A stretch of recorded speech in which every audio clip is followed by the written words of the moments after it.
I'd like to welcome everybody to today's presentation on enhancing motivation and increasing engagement. I'm your host, Dr. Dawn-Elise Snipes. Today, we're going to learn about the nature of change, explore the different stages of readiness for change, and how to identify what stage a person is in. We'll learn about goals and interventions for each stage and explore ways to identify barriers and expectations regarding recovery and how to use that to enhance motivation. Let's start out by talking about trauma, though. When people experience trauma, that trauma causes them to feel unsafe and powerless.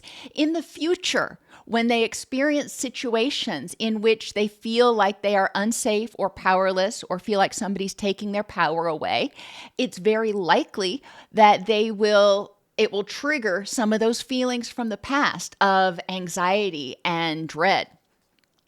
Behavior, even resistant behavior, represents the person's best way to survive at that point in time. Change requires stopping the old behavior and starting a new one.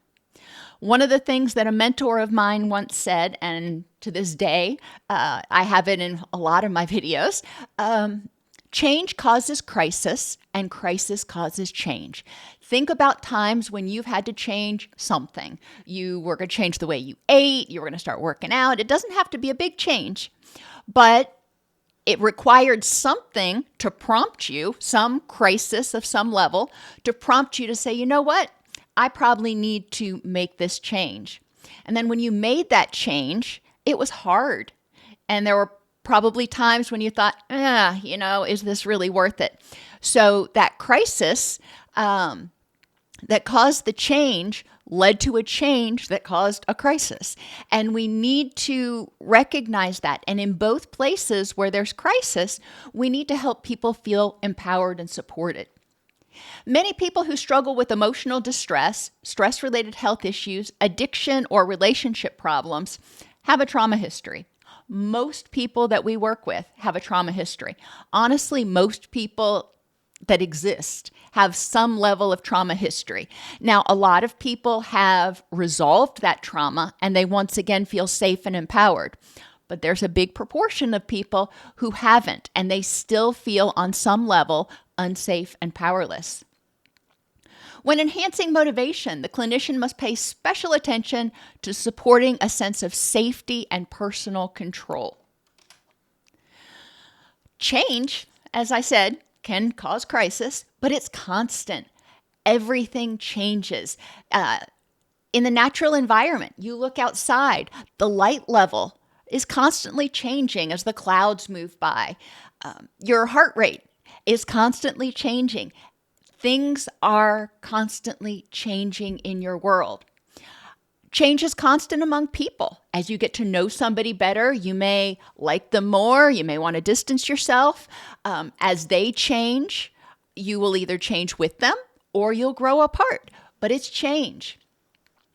And change is constant in relation to behaviors, things that we want to do. Change occurs without professional intervention. It may not occur the way we want it to, but things are going to morph.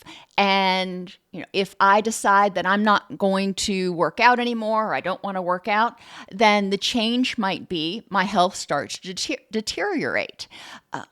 Recurrence of at least some symptoms or old behaviors is a normal event when we try to change. And many people cycle through the different stages of readiness for change several times before achieving stable recovery. So you're going to vacillate between being gung-ho and ready to do it and just conquer the world and thinking, maybe it really wasn't that big of a problem after all.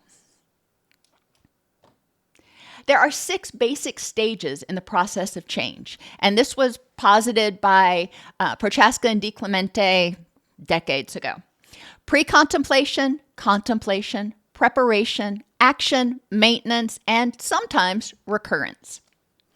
People typically vacillate between the stages and cycle through the stages at different rates. And as I explain each of these stages, I'm going to use what I call the pool metaphor. The first stage of precontemplation involves ambivalence. Many people are ambivalent about change. When you're thinking about changing your diet or starting to exercise or stopping smoking or whatever your change is going to be, you may be going, okay, yeah, that's probably good. But if I do that, what do I lose? If I do that, what are the negative consequences? Change is hard. Ambivalence is expressed in several ways. People will argue with you. They will challenge you. They will discount your statements. They'll say you don't understand. They may interrupt you, cutting off conversations or taking them over. They may deny, blame, disagree, excuse, minimize, justify. All of those are in the toolbox of the person who is not ready, willing, and able to change. Or they may just ignore what you have to say. They may not respond to you, not pay attention, just whatever. All of these behaviors may be a way a person is trying to reclaim their power. They feel, or they may feel, like you're trying to take their power. You're trying to tell them that they have to change. Well, that takes their power. It takes the choice out of their hands. So to regain their power, they're going to use a more aggressive stance. Or in the case of ignoring, a more passive stance. But remembering, behavior is communication. What is the motivation for the person to argue with you? What are they getting out of that? They're getting a sense of control, or they're getting a sense that they're trying to protect themselves. Resistance. We have yet a new mnemonic, FOBSS. Think about key fobs that we have, and I know it only has one S, but in this mnemonic, we've got two. And we want to look at the keys to understanding resistance. The first one is failure. People are often resistant to change because they're afraid they will fail. So conversing with them. If you try this and you fail, what does it mean about you? And helping people separate themselves from failure at a change is very important. Just because you failed doesn't mean you are a failure. It means you failed at doing this at this time.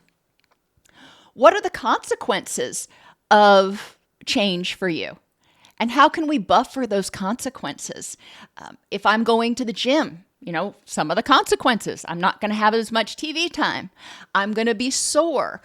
There are some other, excuses, reasons I can come up with that I'm like, I don't know that I'll be able to do it because I'm going to be too sore, and then I'll give in, and then it'll just be a whole failure. What are the consequences of not trying to change? Not trying to make this move in your life?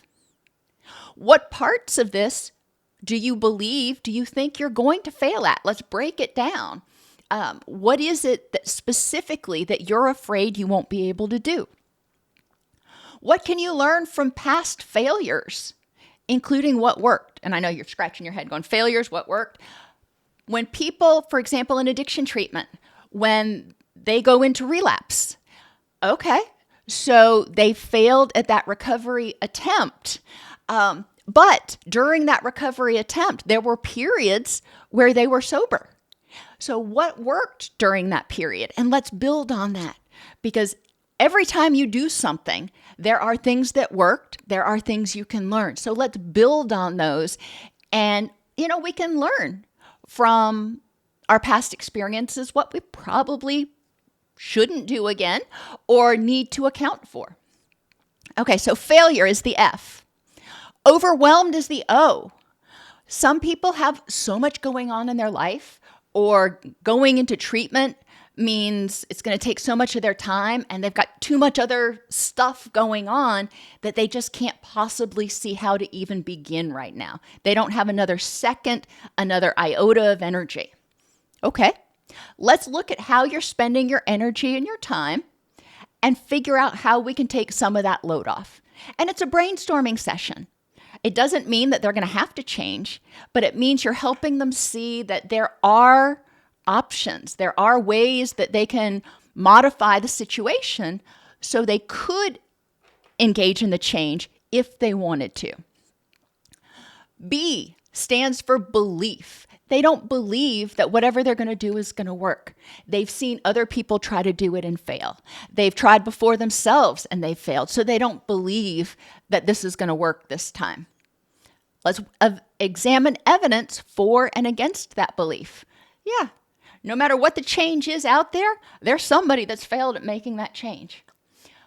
I also believe that no matter what the change is, there's somebody out there that has succeeded at making that change. And helping people get a more balanced picture of successes and failures is important. Yeah, this person, it didn't work for them. My grandmother, God bless her, she was a heavy woman, and she kept going to Weight Watchers, and she would take off 50 pounds, take off 100 pounds, and then she'd put it right back on, and then some. And she felt so defeated. And ultimately, if I would have been her therapist, I probably would have started digging deeper and saying, oh, this strategy works well for a time, but then it stops working for you. So what needs to change? What else is motivating the eating behavior? But we need to help people see that no one strategy can be packaged and work for everybody. All right, this program didn't work for you. I've had people come into me and sit down, and before they even tell me their name, they're like, I'm not going to those AA meetings. Okie dokie. Let's figure out what you're going to do instead. What will work for you? They don't know where to start. That's the first S, is starting. It can feel overwhelming to try to make a change, especially a big change. I've been depressed for 15 years. Where do I start trying to heal that depression? I have had PTSD for, however long. Where do I start trying to address it? I just don't even know where to start. Okay. That's where we as clinicians are skilled. We can say, well, there are a lot of different places we can start. Let's look at some of them, and you can figure out what place you want to start at. And the final S is the skills. If people don't have the skills to make the change, guess what? It won't work for them and they will fail. And it's important that we help them identify what tasks or aspects of this do you feel unprepared to manage? What skills do you think you need? Resistance is communication. It's saying, I'm afraid. I'm afraid of losing power. I'm afraid of failure, but I'm afraid.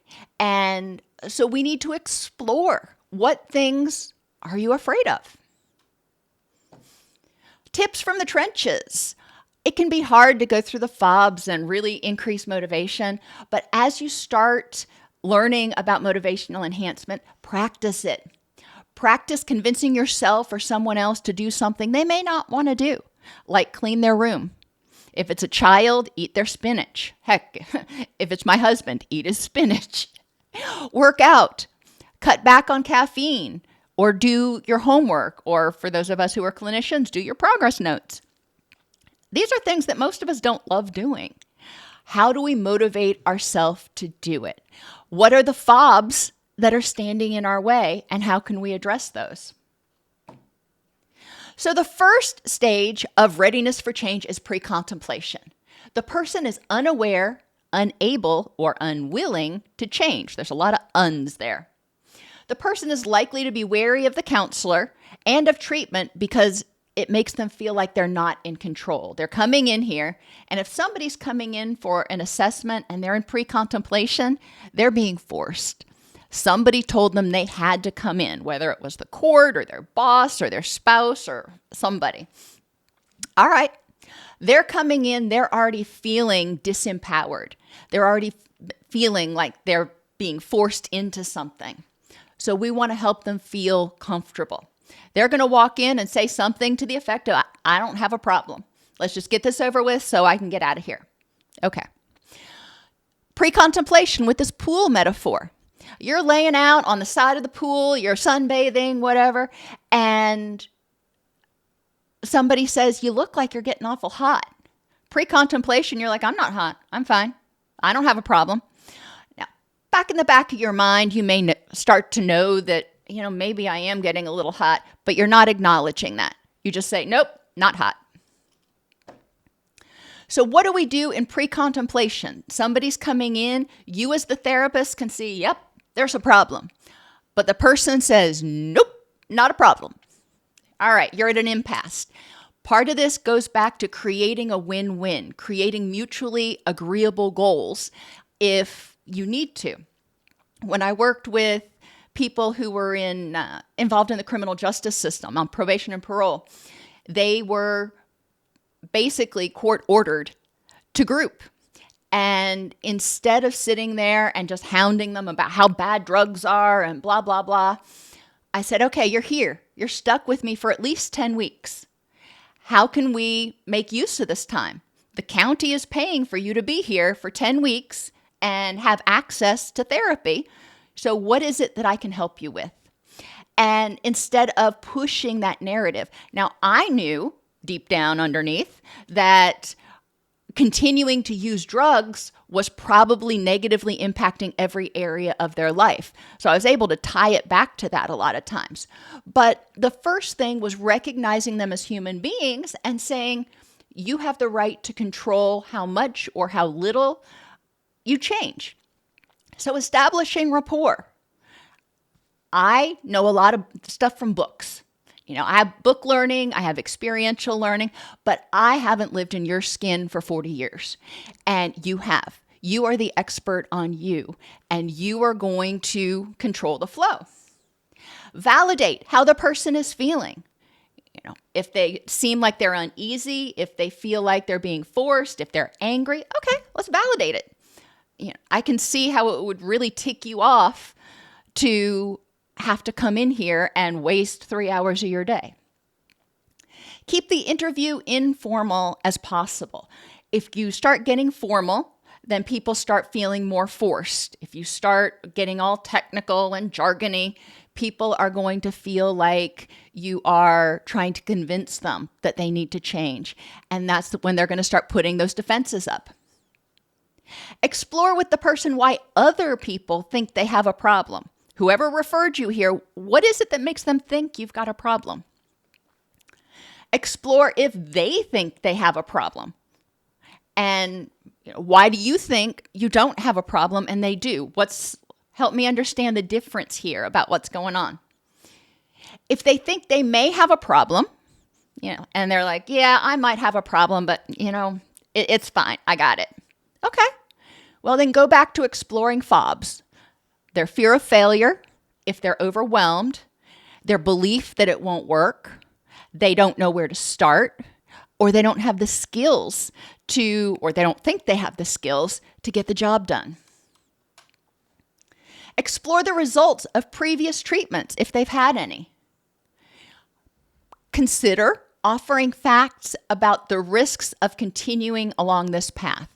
A lot of times they've already heard that, and this is one that SAMHSA suggests, but in clinical practice, I haven't found to be overly useful most of the time because they already know these things. And as soon as I start talking about the risks, they tune me out. Just like I would tune out my parents when they started, lecturing me. They feel like they're being lectured. Okay. We can help them identify what's important in their rich and meaningful life and look at how that jibes with their current behaviors and look at how their current behaviors may be keeping them from their rich and meaningful life. But I try to avoid just this litany of these are the risks of continuing to use.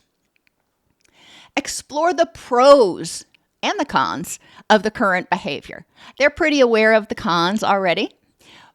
And very rarely has a person said, okay, behavior has meaning. We all do the things we do because there's reinforcing in some way. So help me understand what the benefits are to this behavior. What are the benefits to you of using? What are the benefits to you of not doing your homework? Provide personal feedback about what you're observing. And just own it. Say, okay, let me just step back and from 1,000-foot view, tell you what I'm seeing is going on here. And it may be on point, it may not be, but this is what I'm observing, and tell me what's right or wrong. I always throw it out there. Correct me where I'm wrong. That puts the power back in their place. I'm saying, this is what I'm seeing, but am I seeing what's actually there? And I allow them to help me see more clearly. Raise doubts about current behaviors. Again, challenging it, comparing it to what they want in their rich and meaningful life, and whether these behaviors are helping them get there or keeping them away. Consider helping a significant other intervene. Sometimes it can be helpful for a family member or a friend to come in with the person with releases and blah, blah, blah, of course, and say, John, I'm really worried about you because this is what I've seen. Focusing on objective behaviors and facts, owning their own feelings, just putting it out there. Express concern and keep the door open.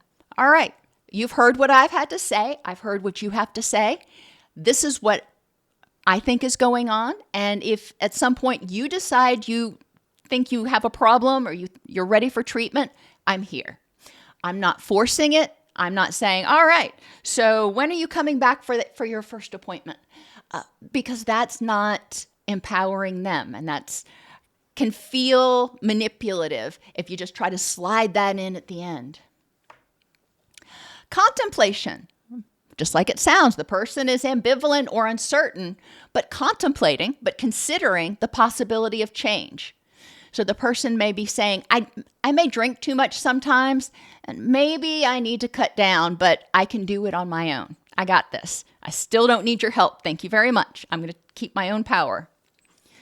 When it comes to the pool metaphor, the person's laying there, they're really starting to sweat. They're like, well, I may be getting a bit hot, and yeah, I want to cool down, but the pool is so cold, and I know if I go over there, I'm going to be splashed, and it's going to be miserable, and blah, blah, blah. I've got it. I'm going to, wait for the fan to come by, or I'm going to start fanning myself. The counselor can discuss and weigh the pros and cons of change, the decisional balance exercises that we've talked about so many times. Look at the pros and cons of staying the same and the pros and cons of change. Now, when we were in pre-contemplation, we were looking at pros and cons, but we were looking at pros and cons of the behavior. So now we're going to put it all together and say, all right, we've looked at the pros and cons of continuing the behavior. Now let's look at the pros and cons of change. And in each situation, you want to minimize the drawbacks to change and try to highlight the drawbacks to staying the same. We want to continue to emphasize the person's free choice and responsibility and elicit self-motivational statements. What is it that you can do this week to start moving toward your rich and meaningful life?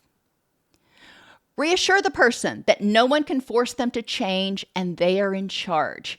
And obviously, if there are court orders, if there's something else going on, there can be consequences for their behavior, but nobody can force them to change. It's kind of semantics there. But if they're willing to experience the consequences, then they can keep doing whatever they want to do. Ask questions that prompt motivation, such as, when you want to keep up your motivation for doing something, what are some things you say to yourself? And highlight things that are non-threatening. When you want to keep up your motivation for washing your car, for cleaning the garage, for going to the gym, anything that they do, you may even start out by asking them, what are some things you have to do regularly that you really don't like doing? We all have them. Okay, when you've got to do those things, how do you get motivated to do them and stay motivated to complete them? What are the benefits of proving to so-and-so that you don't have a problem? A lot of people that I've worked with in pre-contemplation who have addictions say, I don't have a problem. I can quit anytime I want.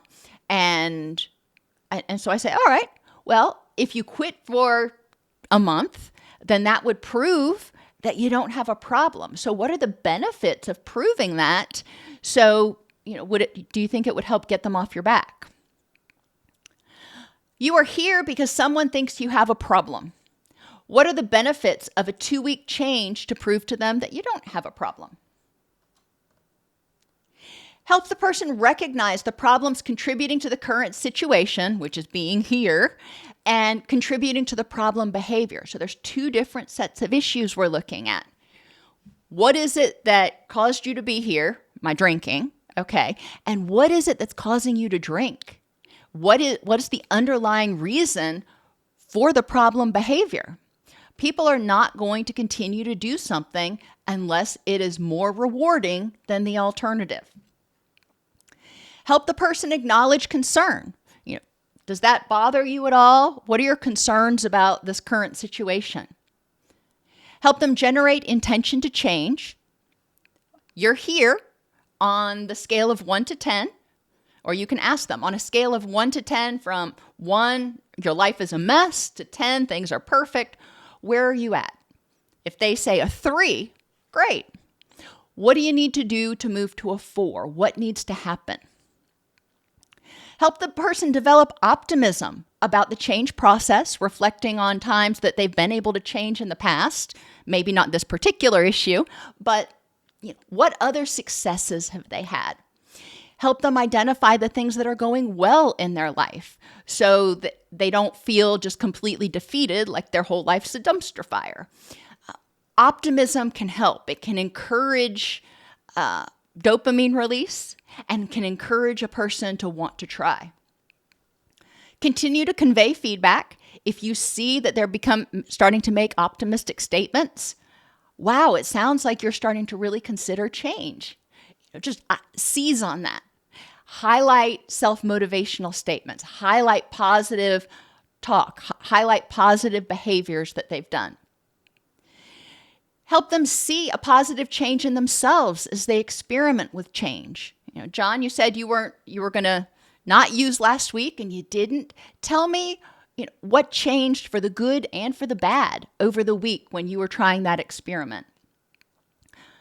Show curiosity about the person's strengths and how those skills may be negated by their current state. Tell me about what characteristics, what strengths you have that are important to you, and then tell me about how this current situation may be kind of making that all go away. I'll give you the example with progress notes, so we're not always staying on addiction.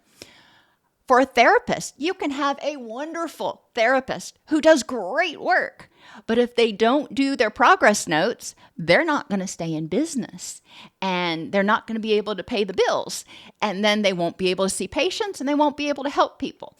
So the act of not doing documentation negates most of their skills because they're not going to be able to do their job most of the time. There are very few people that are independently wealthy that would be able to continue to do it and not worry about getting paid. Reframe negative statements. If they say, oh, I was so stupid when I did that. All right, let's look back at what happened and what motivated that behavior, and then figure out what you can do differently the next time. And recognizing, again, that our behaviors represent the best way we feel like we can respond given the tools we have at the time. And that means the tools that we have accessible to us. You may have a library full of cognitive behavioral, recovery type tools in your head, but when you are in a stressed state, when you're in fight or flight, all that's locked up in a vault back here somewhere, and your prefrontal cortex is completely disengaged. So the only tools that you have available to you may be those unhelpful behaviors that you engage in when you're on autopilot. Okay, so what we need to do is help a person figure out what they need to do in order to downregulate, get in their wise mind, so they can make choices and act in ways that are more consistent with how they feel and who they want to be. Summarize concerns. Explore specific pros and cons. I had one patient that I worked with that, just loved his kids to death, to the moon and back. And his relationship with his kids was the most important thing in his life. And so we would explore specific pros and cons about him continuing to smoke weed and the impact that that would have on the kids if he went back to prison, if they saw him smoking weed, how that would impact them. There are a lot of things, and we talked about that. Again, allow the person to continue to explain the benefits, and we need to help them figure out a way to achieve similar benefits, not the same, but similar benefits with the new behavior. If they smoke in order to relax, okay, that's a tool they have. We need to help them identify other tools that can help them relax so they don't feel the need to smoke. Assure the person conflicting feelings are normal. Change is hard. And sometimes you think, I'd just love to go back to the way it used to be. It was a lot easier. That's true. But is the way that it used to be helping you move toward a life that you want, or just kind of tread water? Find out what the person expects from change and from treatment. Some people think that treatment is going to be like the old movies, like One Flew Over a Cuckoo's Nest, where they're all sitting around in a group room and everybody's over-medicated and blah, blah, blah. That's not how it is. What do you expect is going to happen in treatment? What do you need to happen in treatment? And how can I help you facilitate that when you become ready for treatment? Provide information about the recovery process, about the biopsychosocial implications of their current behavior, whatever it is, and help the person connect their core values to committing to treatment. What core values do you have that say, I really need to change this behavior? Strengthen the person's personal choices. Nudge them to make those positive choices. Reminding them that, nobody can decide for you what to do. You can choose. And I'm wondering, now that you're faced with this choice, let's make a pro and con list and figure out what is going to work best for you. Help the person set goals and take steps. Most people set really crappy goals. They're either too big or too vague, or they're expecting too much too soon. So it's important that we help people set smart, specific, measurable, achievable, time-limited goals to help them move toward where they want to be and to ensure that they have successes. Every time they set a goal, a small goal, and they have a success, it increases their self-efficacy. It gives them a little hit of dopamine. It helps motivate them to take the next step. Help the person identify triggers and vulnerabilities in each piece of their life. What's going on that may be contributing to this behavior?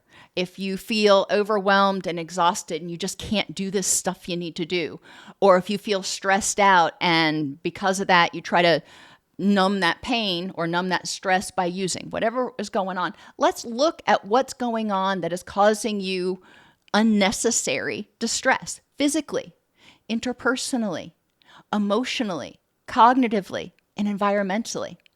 And then tie that back and help them see when you are overtired, or you're sick, or you're in pain, or your relationship is, on the rocks. That takes a lot of energy. That's exhausting. And that is, your brain registers that as a threat. So it takes a lot of your time and energy every day just to keep the lid on that.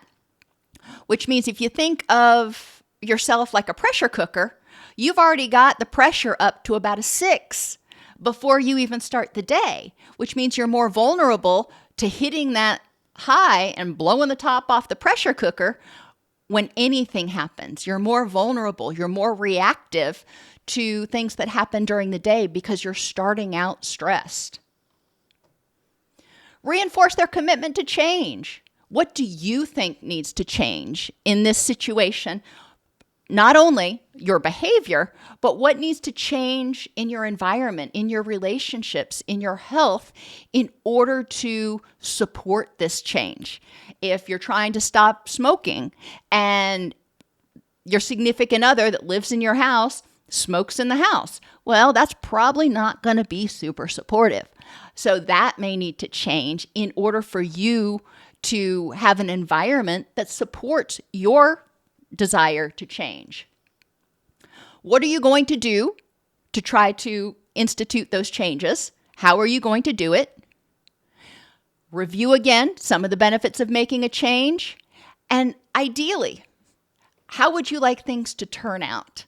Maybe staying with smoking, maybe you want your significant other to stop smoking too.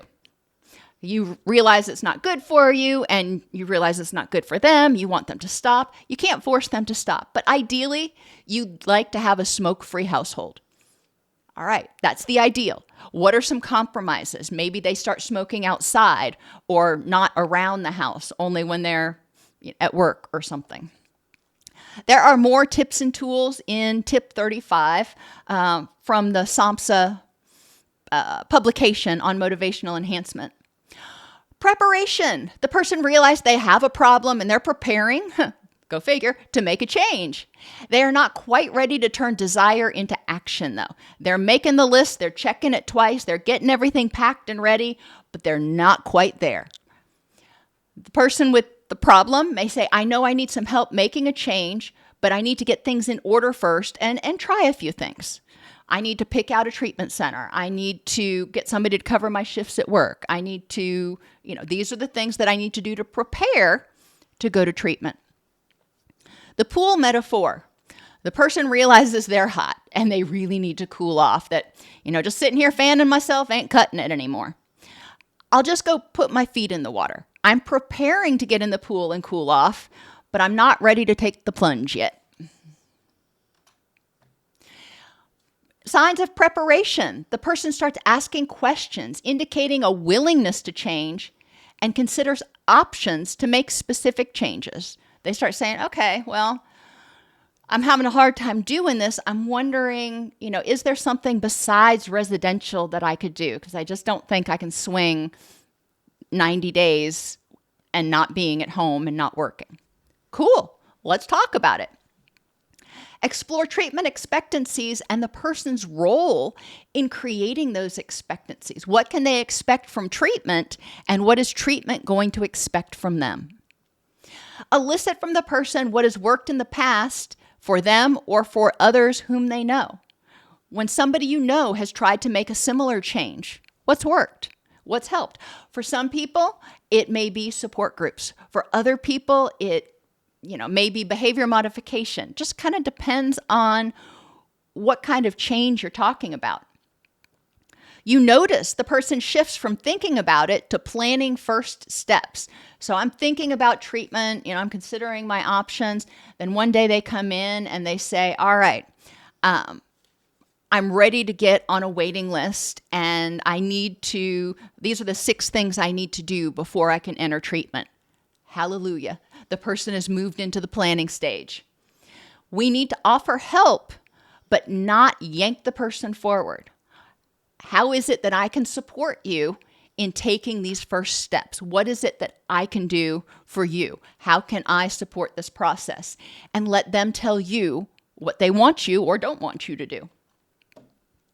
Revisit FOBSS, their fear of failure. If they're overwhelmed, assist them in negotiating finances, childcare, work, transportation, etc. Help them identify and lower barriers to entering treatment. Maybe they think they can't afford it, or they don't have anybody to watch their kids while they go into treatment. There's a lot of things. Enlist social support and publicly announce plans to one other person. Now, SAMHSA says publicly announce plans and just kind of leaves it open. But that doesn't mean you've got to go and tell everybody that you work with, hey, I'm going to make this change. I'm going to start working out. I'm going to change my diet. I'm going to go to treatment. We don't need to involve everybody in that, but it's good to have an accountability partner. Somebody that says, I am glad you're making that change, and I'm here to support you. I am going to be your biggest cheerleader. Revisit their belief that it won't work. What concerns do you have that this won't work or this isn't working? If they're already in treatment or trying to make that change and they feel stuck, what is it that you think is not working or you're afraid is not working?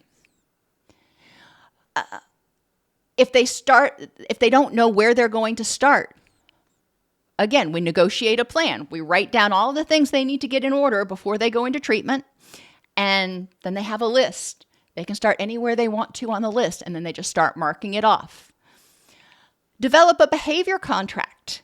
And this one's not necessary, but it helps some people, where they say, within the next 30 days, I commit to going to treatment, or within the next 30 days, I commit to going to the gym 3 times a week for at least 30 minutes. Something where they are putting it down on paper, what they're going to do and by when they're going to do it. If they believe their skills to succeed are lacking, provide a menu of options. All right, you're afraid that you won't be able to do this. Let's talk about some strategies you can use to manage the discomfort as you're detoxing, to manage the pain in your arm from the carpal tunnel when you're writing your notes. Whatever they think they're worried about, help them identify skills that they have or could develop that will help them succeed. Sources of barriers may include physical health issues and post-acute withdrawal symptoms, if we're talking about addiction for pause, but physical health issues can always be a barrier. If some medications contribute to depression, for example, and if people are feeling tired and sluggish and depressed, some of whatever they're being medicated for may be contributing to that. It may not just be cognitive depression. Encouraging them to get a physical, like I always say, get a physical, full blood panel, check their sleep, etc. Interpersonal relations may be a barrier if their significant others are unsupportive, or even worse, if their significant other is sabotaging them. Low self-esteem or self-efficacy, if the person doesn't feel like they deserve to be happy or they deserve to heal. Emotional dysregulation or dysphoria is another barrier to long-standing recovery and long-standing change. We need to help people develop those down-regulation and distress tolerance skills. Cognitively, help them identify their unhelpful beliefs about themselves, about others, about the process. Increase their literacy about the problem as well as the solutions to the problem. Help them work on their cognitive capacity. Some people, when they're depressed, when they are anxious, when they're grieving, when they're recovering from being intoxicated, their cognitive capacity is not going to be what it could be. And okay, you're having difficulty remembering, thinking clearly, you have brain fog. All right, how are we going to deal with that? That's a barrier to making progress. It's going to slow progress. So let's figure out what you can do to mitigate that. Environmentally, bureaucracy can be a huge environmental barrier to change. For treatment, waiting lists can be a big deal. Paperwork, legal issues can be a barrier. If somebody really wants to get clean and sober and they're in jail, that's not the ideal situation to try to get clean and sober. If you're wanting to make other changes, there may be bureaucracy that is holding that up. Finances and employment. It may be hard to make a change in your life because you're like, what time am I really going to find to go to the gym every single day when I'm working 2 jobs? You've lost your mind. That's just not going to happen. I need to work in order to keep a roof over my head. So, try again with the ideas. Dependent care and home and work triggers. Things that trigger anxiety and anger in the person set them into fight or flight, which basically unhooks our wise mind, and it's harder for people to make purposeful choices and decisions. So we need to, again, help people recognize those triggers and eliminate as many of the distress triggers as possible. In action, the person's ready to take active steps to change and do the work. Sign me up. Where do I go? In terms of the pool metaphor, they've been dipping their toe in for a little while. They're like, all right, I'm just too hot. I'm going in. And yeah, it's cold for a minute. It's a little bit uncomfortable. And you think about getting out in the pool. The same thing is true in treatment. A lot of times people are in action. They start treatment. They're like, oh, this is uncomfortable. And they start thinking, well, maybe it wasn't that big of a deal. Maybe I should leave. Maybe I should, abandon this goal. Helping people stop and think about all of the reasons they got to the action stage is important. When people are ready to take action, they stop arguing, interrupting, denying. They start asking questions about how to change instead of about the problem, and they appear calm and peaceful. They often are open to change, saying, yeah, this has gone on too long. I need to do something about my weight. I need to do something about this behavior. I need to do something. They may express optimism that with some new tools and some assistance, that they can make that change. They talk about how life or work or whatever else will be better after the change, and they experiment between sessions. They try doing something a little bit different. I had one employee who really struggled getting his notes done, and at the end of the week, he hadn't done any of his progress notes. It just inevitably, I'd walk into his office on Friday evening, none of the notes had even been started yet. And I'm like, okay, this isn't working. The consequences are I'm going to have to put you on a PIP. And I really don't want to do that. So let's talk about what is preventing you from getting these done and what might help you. One of the things that was preventing him from getting them done was he loved to talk. He loved to counsel. He loved to help people. He hated to do paperwork. I'm with you. However, we created a system in the residential wing where all of the therapists had a period of 2 hours every day that they shut their doors, and the residents were supposed to interact with other staff during that period of time. We obviously had one therapist that was on call for an emergency, but that was the time every day that people had to get their notes done without interruption, and that helped tremendously. So experimenting with things, and that particular employee would talk about how much less stressful work would be if he didn't have these notes hanging over his head all the time. Okay, well, let's try a few things.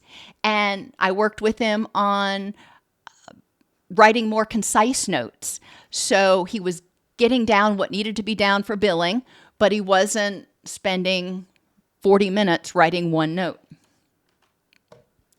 Motivation will wax and wane in any of these stages, but especially in action. You're doing the hard work and it can get uncomfortable. And remember, I said people do whatever choice is most rewarding or least painful is what they're generally going to choose. So staying in treatment is often fighting against our natural, or continuing with change is often fighting against our natural desire to take the path of least resistance. Motivation will wax and wane. The person takes steps towards change, but is still unstable. When change feels more painful than staying the same, they will regress. You're going to see it. They may not drop out of treatment, but you may see them become more ambivalent again.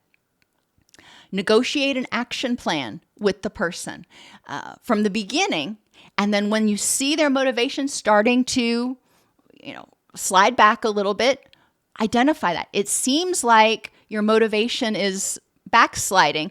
This is what I've seen. Now, Am I on point? And if so, let's talk about how to increase your motivation again. Acknowledge difficulties and risky situations and support attempts to cope. Help the person find new reinforcers, new ways to reinforce doing something they don't want to do, and new ways to reinforce positive behaviors that may not be, the ones they'd rather be doing. Support sticking to the plan, and if motivational relapse occurs, back up and apply techniques from an earlier stage. If they drop out of action and they're in pre-contemplation, help them, or if they're in contemplation, help them figure out why, now that they've started the process, it might be worth continuing it on. Engage the person in treatment and reinforce the importance of remaining in recovery. This is for depression, for anxiety, for anger, and even other behavior changes. Like I said, getting our documentation done. Support change through small steps. Don't expect a person to turn their life upside down like that. Obviously, if you go into residential treatment, your life changes kind of like that. But for a lot of people, if they're going to change their nutrition, they're going to make a small change and then another small change. If they are going to stop smoking, they may go to cutting down and then go to using the nicotine patch and then eventually stop altogether. But they're making small changes. We don't want to, for a lot of people, sudden extreme changes are just too painful and too overwhelming. Acknowledge difficulties this says in early stages of change, but I would say throughout the process. If you're working with somebody who's been sober for 25 years, that's great, but they're still doing it one day at a time, and there are challenges that arise. Help the person identify high-risk situations and develop appropriate coping strategies. When we're talking about mood issues or addiction issues, high risk is pretty obvious. When we're talking about behavioral issues such as overeating or not getting your notes done, or what things make you more likely to fall back into that old behavior. Help the person assess and improve their social support and resolve barriers to treatment. That was another thing that I found worked well on my unit, was having people support each other in getting their notes done. They were 2 to an office, so encouraging people to, misery loves company, so to speak. Explore expectations, continuing to explore past experiences, hopes, and fears, and make a plan to manage confrontation and judgment. Whether they're confronting and judging themselves, or they feel like other people are confronting and judging them for their success or for their failure, how are they going to handle that so they don't say, well, screw it, you expect me to fail anyway? Help them make a plan to manage costs in money or behavior. Maybe they're trying to get better sleep so they can be healthier. Well, that means they can't stay out late anymore. All right, well, how can you manage the cost? You don't get to do that anymore, but what do you get to do? They may have to give up certain activities, at least temporarily. Okay, if you have to give these up, what are you going to replace them with? The expense of treatment or change can also be problematic for some people. Family involvement in their process. Now, if this is a work thing, then, coworker involvement. But how supported or unsupported do they expect to feel by their family or by their coworkers? And what do they have that they're dealing with in terms of shame or guilt about their behaviors that they're still carrying with them? Identify medications the person will have to withdraw from or take if they're going to address the issue. Now, not all issues require medications.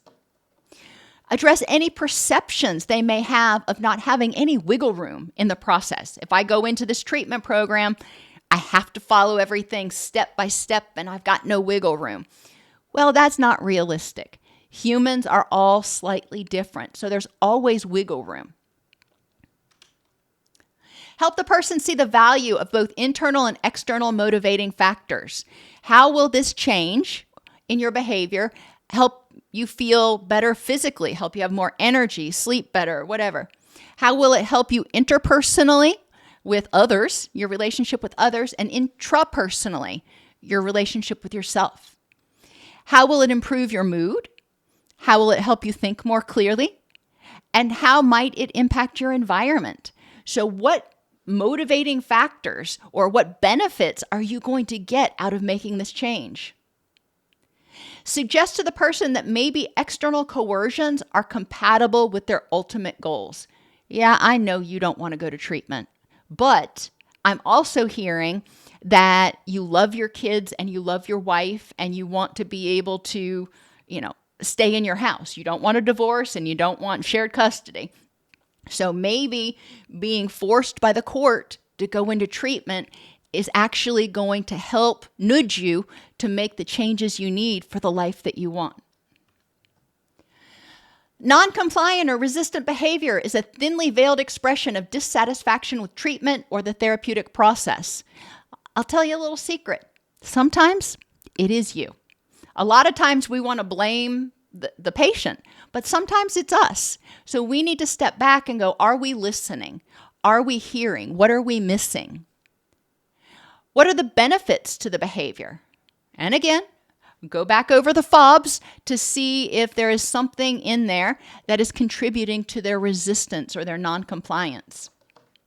Once they get to maintenance, they've met their initial goals, made changes in lifestyle, and are now practicing this new behavior. We want to support and affirm those changes. With my employee, I continue to recognize, you got all your notes done. That was great. Thank you so much. And it helped him, number one, know I was keeping an eye on it. But number two, understand that I valued the effort he was putting in. Remain aware of lingering post-acute withdrawal syndromes if you're dealing with a drug or alcohol addiction. Rehearse new coping strategies. Review their goals for their life in general, not just the behavior change. Recognize changes in any piece of the person's life that may require alteration of the plan and help them adapt. Maybe they're in treatment and they're doing great, but one of their vulnerabilities is sleep loss. And then lo and behold, they have a new baby in the house. Oh, with a new baby, you ain't going to be sleeping very much. So, okay, you can still keep with this behavior change. You can still keep succeeding, but we may have to make some adjustments to adapt to this new change. And keep in contact through aftercare and support groups. In the maintenance stage, the person keeps on keeping on. Remind the person about new tools to maintain and reinforce their change, such as a daily review of their goals and their action plan, mindfulness of risky situations or situations that make them more likely to regress to those old behaviors, coping strategies for each situation, and pursuit of activities that promote relaxation and happiness, really providing energy or using energy to nurture multiple aspects of their rich and meaningful life. That whole work-life balance thing that they say. Define and maintain focus on the rich and meaningful life as the person defines it. Their long-term goals. How is this helping you work towards those? Identify and sample new and old sources of healthy enjoyment. Support lifestyle changes. Affirm the person's resolve and self-efficacy. Help the person practice and use coping strategies and develop a fire escape plan. If the person feels symptoms returning or feels like their motivation is just shot for this new behavior, okay, what are we going to do? What is the fire escape plan that you have so you don't backslide into that behavior, even if your motivation has waned? Identify triggers. Identify the effect or the benefit of the old way of responding to the trigger and alternate helpful coping responses. Develop reinforcers for this new behavior. Competing reinforcers. If the person's trying to stop smoking, for example, maybe they're going to spend time with their kids and they know they won't smoke in front of their kids. If they're trying to stop eating junk, maybe they're going to chew gum. Contingent reinforcers. If I do this, then I can reward myself with. And community reinforcers or natural consequences, helping them identify, my spouse is so much happier with me when I do this new behavior. In terms of recurrence, help the person re-enter the change cycle and commend any willingness to reconsider positive change. Explore the meaning and reality of the recurrence as a learning opportunity. What did we miss, and how can we prevent it from happening again? Assist them in finding alternate coping strategies and maintain supportive contact. In terms of why we use motivational approaches, it's a means of rapid engagement in the general medical setting or mental health setting to facilitate a referral to treatment. A first session increases the likelihood the person will return, but if they don't, you're delivering a useful service that they can start using to build on the idea of change. It's an empowering brief consultation when a person is on a waiting list, rather than just telling them, wait for treatment. And it's a preparation for treatment to increase retention and participation. It helps people coerced into treatment to move beyond initial feelings of anger and resentment. Serves as a means to overcome defensiveness and resistance. It can be a standalone intervention in settings where there's only a brief contact. And for some, it's a counseling style used throughout the process of change. Other things to remember, and I promise we're almost done. There's a relatively short period of time to make a beneficial impact on the person. We need to kind of hook them where they start believing in the process. The average length of stay in addiction treatment, or any kind of treatment, honestly, is very short unless the person believes that it's working. If clinicians do not make an impact in the first session or two, they may not be able to make an impact at all. So make the best use of your first contact or two. Really focus on hearing the client and minimizing as much as you can the paperwork. Even one session can make a positive impact. Lasting change takes time and effort, and all people have the ability to make positive choices and changes in their life. People will be at different stages of readiness for change for different issues and symptoms and may vacillate between conflicting goals. Maybe the person really wants to work on their marriage, but they're not ready to quit drinking. So you've got two different problems. They're pre-contemplative on one and the action stage of another. And you're going to need to figure out how to balance those. People with low motivation and high fear begin arguing, ignoring, or just becoming apathetic. Sometimes enhancing motivation means focusing first on barriers to recovery instead of the problem itself. Explore expectations regarding recovery to enhance motivation, and develop a relapse prevention plan, and that's for anything. Relapse means going back to a prior way of being. This is not just an addiction thing. Develop a relapse prevention plan that helps people identify triggers and vulnerabilities and ways to prevent and address them. Alrighty, everybody. Thank you for sticking with me. I know a few people had to leave to go see a patient or what have you. Totally get that. Are there any questions about motivation and retention and all that kind of happy stuff? You are quite welcome, Mark, Janine, Paula, Christina, Bob, Lori, Alana, Jim, welcome. Hello, Michael. Always good to see you.